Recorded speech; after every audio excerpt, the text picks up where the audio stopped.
zako za mikono, hatukuwahi kuongea mengi, lakini una shughuli zako za mikono, si ndio? Shughuli zako za mikono hapa katikati umeleta sana wateja.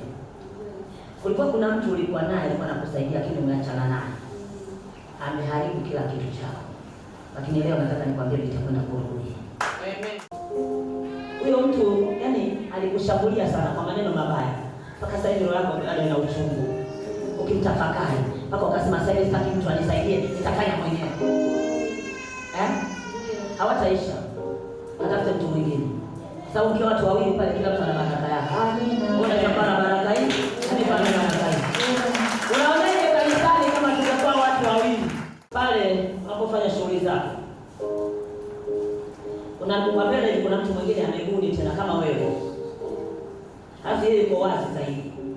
Wewe kwako kumejificha. Nataka nikwambie Yesu wa mahali hapa. Anakwenda kufanya njia za kufanya nini? Wewe alikuwa anamfanyia fitina. Usoni tufanye nini? Usiendelee. Lakini. Amen. Lakini. Amen. Lakini.